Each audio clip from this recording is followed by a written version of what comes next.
Hello, എല്ലാവർക്കും ഇഷ്ടമായ 4 മണി പലഹാരം ഉണ്ടാക്കിയാലോ? അതിനായി ഇവിടെ ഒരു ബൗൾ എടുത്തിട്ടുണ്ട്. അതിലേക്ക് മൈദ 1 കപ്പ് ഇട്ട് കൊടുക്കാം. പഴംപൊരി നല്ല ക്രിസ്പി ആയിട്ടിരിക്കുന്നതിന് വേണ്ടി 1 ടേബിൾ സ്പൂൺ അരിപ്പൊടി ഇട്ട് കൊടുക്കാം. പഴംപൊരിയുടെ പുറം ഭാഗത്ത് മധുരം ഉണ്ടാകാൻ വേണ്ടി ഞാനിവിടെ 2 ടേബിൾ സ്പൂൺ പഞ്ചസാര ഇടുന്നുണ്ട്. ആവശ്യമുള്ളവർക്ക് 3 ടേബിൾ സ്പൂൺ വരെ ഇടാം. കാണാൻ നല്ല ഭംഗിക്കും രുചിക്കും വേണ്ടി 1 ടേബിൾ സ്പൂൺ എള്ള് ഇടാം. കറുത്ത എള്ളാണ് ഇവിടെ ഉപയോഗിച്ചിരിക്കുന്നത്. കളറിന് ആവശ്യമായി 1/2 ടേബിൾ സ്പൂൺ മഞ്ഞൾപ്പൊടി, ആവശ്യമായ ഉപ്പും ഇടാം. ഞാനിവിടെ 1/2 ടേബിൾ സ്പൂൺ ഉപ്പാണ് ഉപയോഗിച്ചിരിക്കുന്നത്. പഴംപൊരിക്ക് ആവശ്യമായ എല്ലാ ചേരുവകളും നമ്മൾ ഇപ്പോൾ ഇട്ടു. ഇനി ഇത് നന്നായി ഒന്ന് മിക്സ് ചെയ്യുക. ഇതിലേക്ക് 1/4 കപ്പ് വെള്ളം ഒഴിച്ചു കൊടുക്കാം. നന്നായി മിക്സ് ചെയ്തെടുക്കാം.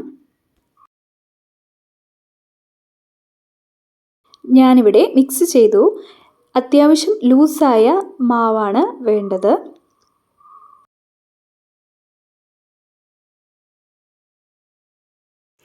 ഇനി ഇതിലേക്ക് ആവശ്യമായ പഴം എടുക്കാം.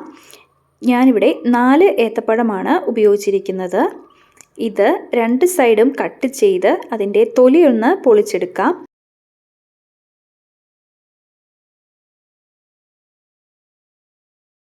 ഇതുപോലെ തന്നെ ബാക്കി 3 പഴവും 2 സൈഡും കട്ട് ചെയ്ത് തൊലി പൊളിച്ചെടുക്കാം.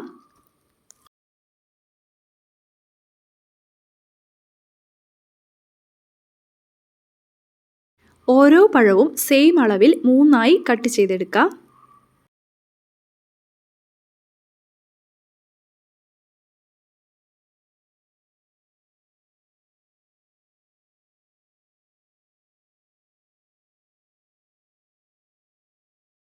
ഞാനിവിടെ 4 പഴവും 3 പീസായി കട്ട് ചെയ്തെടുത്തിട്ടുണ്ട്.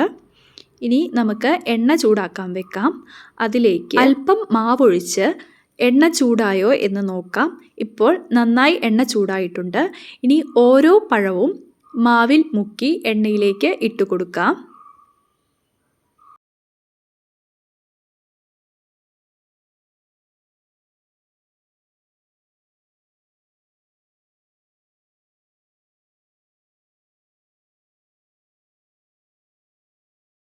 ഞാനിവിടെ മാവിൽ മുക്കി ഓരോ പഴവും എണ്ണയിലേക്ക് ഇട്ട് കൊടുത്തിട്ടുണ്ട്.